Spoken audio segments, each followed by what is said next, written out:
Now you see for. Okay, ఇక్కడ మీకు for అనేది ఏ వర్డ్స్కి వస్తాయో చూడండి. Notorious for. నోటోరియస్ ఫర్ అంటే ఫేమస్ ఫర్ బ్యాడ్ థింగ్స్, అంటే వీడు చాలా ఫేమస్, ఏదైనా చెడు విషయాలు చేయడంలో వీడు చాలా ఫేమస్ రా అంటాం కదా, that way. So notorious for something అంటే ఫేమస్ ఫర్ బ్యాడ్ థింగ్స్ అని అర్థం. Next eligible for that job, ఆ జాబ్కు తను ఎలిజిబుల్ అవుతాడు. Okay, eligible for something. Okay, next fit for something. You are fit for everything, నువ్వు ఏది చేయడానికైనా you are fit. Okay, so you are fit for something. Next famous for, you are famous for that, we are famous for this and all. Okay, next jealous for. చూడండి, jealous is different, jealous is different. Okay, jealous అనేది వేరే, jealous అనేది వేరే. So jealous for, అలాగే jealous కైనా ఫర్రే వస్తుంది, jealous అయినా ఫర్రే వస్తుంది, కానీ meaning different. Okay, jealous for అంటే అర్థం ఏంటంటే ఎంతూసియాజం అని అర్థం. ఓకే, jealous అంటే ఎంతూసియాజం అంటే చాలా ఎంతూసియాజంగా ఉండడం. Next sorry for something. I'm sorry for what ever had happened. మీరు చెప్తుంటారు కదా, I'm sorry for what ever had happened, I'm sorry for what ever I have done, నేను చేసిన దానికి సారీ అని. సో సారీ ఫర్ సంథింగ్, ఇది మీకు for గురించి. సో ఈ వర్డ్స్ మీకు యాక్చువల్గా మోస్ట్ మీకు కనిపిస్తూ ఉంటాయి ఎగ్జామ్లో. ఓకే, నెక్స్ట్ ఆఫ్ అనేది మీకు ఎప్పుడెప్పుడు వస్తుంది చూడండి. ఇక్కడ అఫ్రైడ్ ఆఫ్.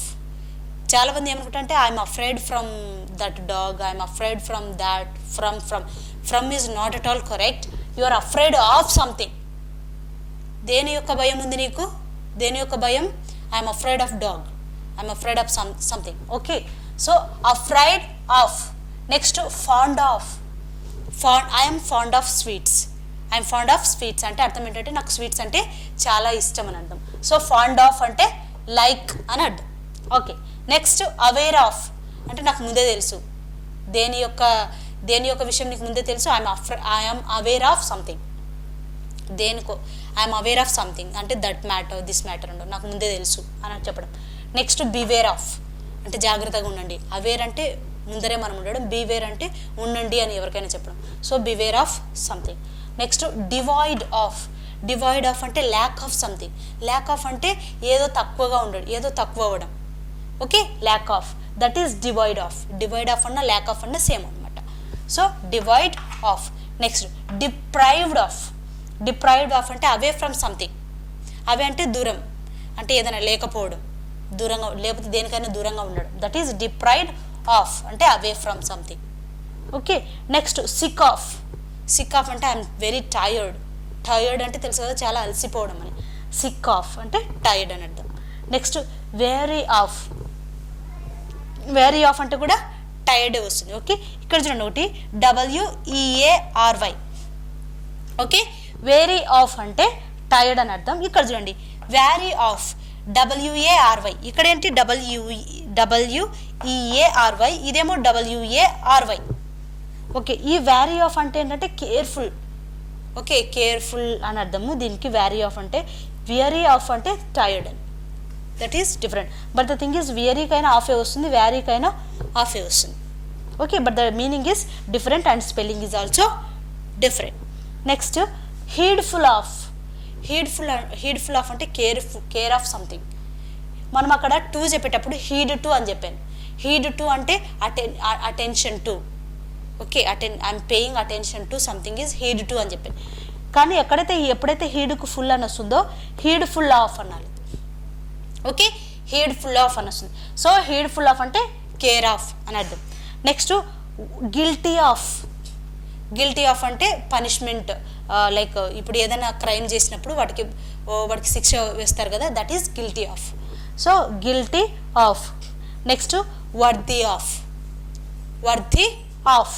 సో వర్తీ వచ్చినప్పుడు, వర్తీ అనే వర్డ్ వచ్చినప్పుడు కూడా worthy of something, valuable of something అని అర్థం. Okay, next ignorant of. Next conscious of. Conscious అంటే తెలియడం, ముందే తెలియడం. Okay, conscious of something. Next irrespective of, ఏదేమైనప్పటికి కూడా ఇర్రెస్పెక్టివ్ ఆఫ్ సంథింగ్, దేని గురించి కూడా అని. So irrespective of. Proud of, I'm very proud of you. Okay, I'm very proud from you కాదు, this is very proud of you, I'm very proud of you. Proud of అని దానికి మీకు vocabulary కూడా తెలియాలి అంటే వెయిన్ అని కూడా అనొచ్చు. ఓకే, ప్రౌడ్ ఆఫ్ యూ అంటే వెయిన్ అని కూడా వస్తుంది. Next jealous of. Okay, jealous of something, I'm jealous of you, she is jealous of me అంటే జెలస్ అంటే దానికి ఇంకో వర్డ్ కూడా ఏమొస్తుందంటే కొత్త వర్డ్ ఎన్వియస్ అని కూడా అనొచ్చు. Envious. Okay, jealous of, envious. Next dispose of. Dispose of దేన్నైనా తీసేయడం, dispose of something. Next get rid of, దాని నుంచి విముక్తి పొందడం అలా ఉంటుంది కదా, దాన్ని గెట్ రిడ్ ఆఫ్ అంటారు. Get rid of.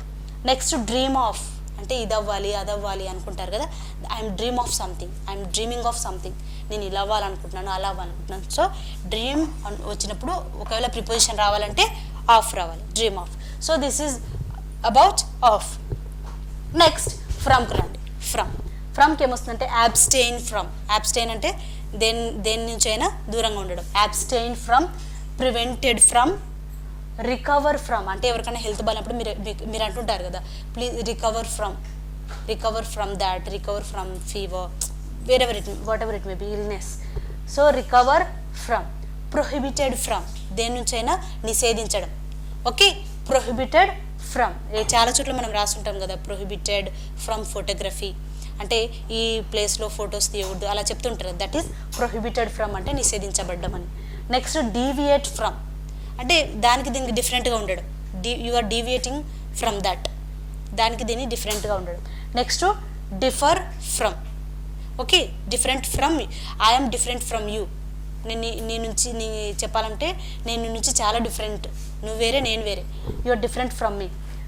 Next restrain from అంటే దేనికైనా దూరంగా ఉండడం. Okay, restrain from something. So ఈ ఫ్రమ్ అంటే నుంచి దాని నుంచి దీని నుంచి అలా చెప్పడానికి ఫ్రమ్ అనేది యూస్ చేస్తారు. సో ఈ వర్డ్స్ అన్నీ మనకు చాలా ఫ్రీక్వెంట్గా కనిపిస్తుంటాయి అనమాట. ఇవన్నీ ఏంటంటే వొకాబులరీ బేస్డ్ ప్రిపోజిషన్స్. మీకు ఈ వొకాబులరీ వచ్చినప్పుడు ఇవే రావాలి. So these all are vocabulary based prepositions. Now will see with. Now you observe with the word with. ఇప్పుడు విత్తో చూడండి ఏం వర్డ్స్ వస్తాయో. అక్వైంటెడ్ విత్ అంటే ఫెమిలియర్ విత్ అని అర్థం. Okay, familiar. బిసెట్ విత్ అంటే full of something. This bag is beset with some luggage. Okay, so beset with అంటే full of. Next busy with something. Next consistent with అంటే I agree with that, దాన్ని నేను ఒప్పుకుంటానని చెప్పడం, consistent with. Next ఎండోవ్డ్ with అంటే మనకు న్యాచురల్గానే మనకు సహజంగా కొన్ని లక్షణాలు ఉంటాయి. చూడండి, కొంతమందికి సింగింగ్ అనేది దేవుడిచ్చిన వరం అనమాట, న్యాచురల్లీ గిఫ్టెడ్. ఇప్పుడు సపోజ్ మీరు ఎండోవ్డ్ విత్ అనే వర్డ్ని యూజ్ చేయాలంటే SP Balu garu. Okay, SPB is endowed with singing. Okay, endowed with singing అంటే తనకు న్యాచురల్లీ గిఫ్టెడ్ అనమాట, అది దాన్ని ఎండోవ్డ్ విత్ అంటారు. నెక్స్ట్ ఇన్ఫెస్టెడ్ విత్ అంటే ఫుల్ ఆఫ్ అన్వాంటెడ్ థింగ్స్ అంటే అవసరం లేని వల్ల ఉంటాయి అనుకో, వాటిని అంటే ఏమంటే it is infested with all the unwanted things. So infested with. Next disgusted with దేనివల్ల చిరాకు వస్తుంది అనుకో, ఆడికి ఫెడ్అప్ అయిపోయాం, I'm fed up with you. Fed up అంటే ఏంటంటే డిస్గస్టెడ్ అంటే ఇంకా ఆల్రెడీ ఇంకా చిరాకు వచ్చిపోవడం, ఇంకా ఆల్రెడీ చాలా భరించలేకపోవడాన్ని ఏమంటారంటే disgusted with or fed up with. Vexed with, vexed with అంటే కూడా సేమ్ ఫెడ్అప్ అవ్వడం, same meaning for disgusted, fed up, vexed. Next popular with that you know, right? Next satisfied with, I'm satisfied with your project అలా చెప్పడం. Next content అనేది actually content word is used for in different situations. కానీ content అంటే ఏంటంటే ఉన్నదాంతో I'm content with whatever I have, నాకు చాలు అనుకున్నది కూడా కంటెంట్ అనే మీనింగ్ వస్తుంది. నెక్స్ట్ ఇంటిమేట్ విత్ అంటే have a close relation with someone. Okay, intimate with something. Okay, next associated with, దేంతోనైనా అసోసియేట్ అవ్వడం. Next comply with. Next cob with అంటే తెలుసు కదా, కాబ్ విత్ అంటే కవర్ విత్ సంథింగ్ అని, కాప్ విత్ సంథింగ్ అంటే cover with something అని. Next coincide with, coincide అవ్వడం ఎవరితోనన్నా. సో నెక్స్ట్ క్వారల్ విత్, ఎవరితోనన్నా గొడవ పడడం. Next sympathized with. Next vie with అంటే కంప్లీట్ అని అర్థం. దీనికి మీనింగ్ ఏంటి? వి విత్ అంటే కంప్లీట్ అని అర్థం. సో విత్ అంటే తో కదా మనకు తెలుగులో, దాంతో తో. సో ఇవన్నీ అలాగే వస్తుంది. Acquainted with, full of, busy with, endowed with అనే వర్డ్ వస్తుంది. ఓకే, సో ఇవన్నీ ప్లీజ్ ప్రాక్టీస్ ఇట్. ఓకే, ఇప్పుడు ఏవైతే నేను వర్డ్స్ మొత్తం చెప్పాను, ఏ వర్బుకి ఏం వస్తుంది, ఇవన్నీ యాక్చువల్లీ వొకాబులరీని బేస్ చేసుకొని అలా యూజ్ చేయడం జరిగింది. This is very important for the mainly for bank exams students. I'm telling you, ఈ టైంలో మీకు బ్యాంక్ ఎగ్జామ్స్ ఉన్నాయి కాబట్టి కేర్ఫుల్గా ఇవన్నీ చూసుకోండి. So with this we have done with the preposition.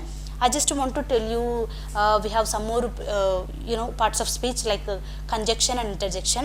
Conjunctions and all, like conjunction and that, conjunction means right, conjunction means it joins two parts of a sentence. ఒక sentence లో 2 parts ఉంటే దాన్ని connect చేసేది conjunction అంటారు. And, but, although. So దీంట్లో కూడా subordinating conjunctions, coordinating conjunctions అని ఉంటాయి. ఓకే, అండ్ కంజంక్షన్స్ గురించి చెప్పేటప్పుడు not only but also, okay, unless. So ఇవన్నీ చెప్పాను. So all these words I have explain in the before sessions. ఇవి ఆల్రెడీ నేను బిఫోర్ సెషన్స్లో చెప్పాను మీకు. ఇంకొంచెం కంజంక్షన్స్ నేను ఉన్నాయి, that I will tell you. But with this we have done with the preposition. Now I want to tell you about conjunction. Now will discuss conjunctions. Okay, next parts of speech is conjunctions. First of all, what is conjunctions? అసలు conjunctions అంటే ఏంటి? Conjunctions means they join 2 parts of A sentence. మీకు సెంటెన్స్లో 2 parts ఉన్నాయనుకోండి, ఆ 2 partsని connect చేయడం కోసం మీరు conjunctions అనేటివి యూజ్ చేయడం జరుగుతుంది. ఓకే, ఇక్కడ మనకు కంజంక్షన్స్ యాక్చువల్లీ 2 types ఉన్నాయి. ఫస్ట్ వన్ ఏంటంటే coordinating conjunctions and second one is subordinating conjunctions. Okay, first one is coordinating conjunction and second one is subordinating conjunctions. అసలు కోఆర్డినేటింగ్ కంజంక్షన్స్ అంటే ఏంటి, సబార్డినేటింగ్ కంజంక్షన్స్ అంటే ఏంటి? Coordinating conjunctions means they join the elements of 2 elements of same rank, same grammatical ranks. అంటే ఏంటంటే 2 verbs కానీ 2 nounsని కానీ okay 2 adjectivesని కానీ కలపడానికి మీరు కోఆర్డినేటింగ్ కంజంక్షన్స్ని యూజ్ చేస్తారు. అర్థమైందా? కోఆర్డినేటింగ్ కంజంక్షన్స్ అంటే they join the same grammatical ranks, అంటే సేమ్ గ్రామటికల్ ర్యాంక్స్ని కలుపుతుంది. అంటే 2 వర్బ్స్ని కానీ 2 నౌన్స్ 2 అడ్జెక్టివ్ 2 ఫ్రేజెస్ అట్లనమాట. రెండింటిని సేమ్ గ్రామటికల్ వేట్ని కలపడం కోసమని మీరు కోఆర్డినేటింగ్ కంజంక్షన్స్ని యూజ్ చేస్తారు. మనకు మామూలుగా కోఆర్డినేటింగ్ కంజంక్షన్స్ అనేవి 7 ఉన్నాయి ఇక్కడ. ఏంటంటే and, but, nor, or, for, at, so. Okay, ఇప్పుడు బట్ యూస్ చేస్తాం అనుకోండి, not only me but also you. Okay, not only Kalyani but also someone, names అనమాట. అంటే 2 నౌన్స్ వస్తాయి ఇక్కడ. ఇక్కడ అండ్ అంటే 2 ఇద్దరు నౌన్స్ని కలపడం కోసం, 2 వర్బ్స్ని కానీ కలపడం కోసం అలాగా. సో ఇవన్నీ కూడా సేమ్ గ్రామటికల్ని కలపడం కోసం అవి కోఆర్డినేటింగ్ కంజంక్షన్స్. మరి ఇప్పుడు సబార్డినేటింగ్ కంజంక్షన్స్ అంటే ఏంటంటే సబార్డినేటింగ్ కంజంక్షన్స్ మీన్స్ సబార్డినేటింగ్ క్లాసెస్ని ఇంట్రడ్యూస్ చేసే వాటిని సబార్డినేటింగ్ కంజంక్షన్స్ అంటారు. ఇటు ఇంట్రడ్యూస్ చేస్తాయి అంతే, అవి సబార్డినేటింగ్ క్లాసెస్ని ఇంట్రడ్యూస్ చేస్తాయి. అంటే లైక్ చూడండి, although, since, because, unless. So ఈ టైప్స్ ఆఫ్ వర్డ్స్ని ఏమంటారు మీరంటే సబార్డినేటింగ్ కంజంక్షన్స్ అంటారు. ఇప్పుడు మెయిన్గా మీకు అంటే మనకి ఎగ్జామ్స్లో ఏ కంజంక్షన్స్ వస్తాయి అంటే మెయిన్గా మీకు ఇలాంటివి వస్తుంటాయి conjunctions. As soon as, no sooner than, hardly, scarcely, when, not only but also, unless. So ఇలాంటి కంజంక్షన్స్ అనేటివి మీకు మెయిన్గా ఎగ్జామ్స్లో కనిపించడం జరుగుతుంది. అయితే మీకు నేను in the previous sessions I have explained you this case, no sooner than, hardly, scarcely, when, not only but also, unless. All these sessions సందర్భం వచ్చినప్పుడు నేను మీకు all these conjunctions I have already explain to you. Only one thing I will tell you now, as soon as. Okay, as soon as అంటే మీకు తెలుసు కదా తెలుగులో, as soon as means వెను వెంటనే, అది జరిగిన వెంటనే, వెను వెంటనే అని అర్థం యాజ్ సూన్ యాజ్ అంటే. సో ఇక్కడ చూడండి, యాజ్ సూన్ యాజ్తో ఎలా వస్తాయి అనేది words sentences. as soon as Manmohan Singh stepped down from power, he started facing criticism. తను పవర్ నుంచి అంటే స్టెప్ డౌన్ అవ్వగానే వెంటనే తను క్రిటిసిజంని ఫేస్ చేయడం జరిగింది. ఇంకా క్రిటిసైజ్ చేస్తారు కదా ఇంకా ఆపోజిట్ వాళ్ళు కానీ లేకపోతే ఎవరైనా కానీ. ఓకే, ఇక్కడ యాజ్ సూన్ యాజ్ అంటే వెంటనే అని అర్థం. ఓకే, తను స్టెప్ డౌన్ అయిన వెంటనే he started facing criticism. So as soon as అంటే వెంటనే అని అర్థం. ఇంకా రిమైనింగ్ మీకు ఇవి కావాలంటే you just watch the previous sessions. So with this we have done with the conjunctions. And last parts of speech is interjection. Interjection means it's a very small topic, right? Interjection means short exclamations and sometimes it is inserted into sentences. ఈ short ఎక్స్క్లమేషన్స్ని మనం కొన్నిసార్లు సెంటెన్సెస్లో insert చేయడం అనేది జరుగుతుంటుంది. Short ఎక్స్క్లమేషన్స్ అంటే ఏంటి అంటే suppose మీకు ఎప్పుడైనా వెనెవర్ యూ ఫెల్ డౌన్, మీరు ఎప్పుడైనా మీరు కింద ఉన్నప్పుడు ఔచ్ అంటే కొన్ని ఎక్స్ప్రెషన్స్ మీరు ఇస్తూ ఉంటారు, షార్ట్ ఎక్స్క్లమేషన్స్ అనమాట. Ouch, wow, high, this type of all this will come under interjections. Okay, interjection.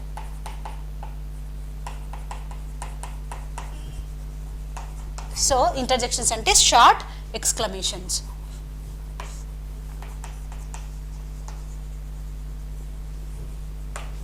Short ఎక్స్క్లమేషన్స్ అంటే wow, okay, hi, next ouch, hurray. So ఇలాంటి వర్డ్స్ అనమాట. సో మీకు ఎప్పుడైనా హ్యాపీనెస్ వచ్చినప్పుడు హుర్రే అంటుంటారు. ఓకే, నెక్స్ట్ ఏదైనా తగినప్పుడు ఔచ్ అంటుంటారు. సో ఆల్ దిస్ ఎప్పుడైనా మీరు సర్ప్రైజ్ అయినప్పుడు వావ్ అంటుంటారు. సో ఆల్ దిస్ షార్ట్ ఎక్స్క్లమేషన్స్ ఇవన్నీ మనకి ఎలా, వీటన్నిటిని మనం ఏమంటారంటే ఇంటర్జెక్షన్స్ అంటారనమాట. So with all this, so eight parts of speech we have done with this session. In the next session we are going to do with the different topics from first session to 10th session. So all these 10 sessions we have done with only parts of speech, and this is very important for bank exams because now you are going to write your bank exams. If you want to clear all the even you want to clear the English, you can go through first session to 10th sessions in the parts of speech, and easily you can do your correction of errors. Thank you.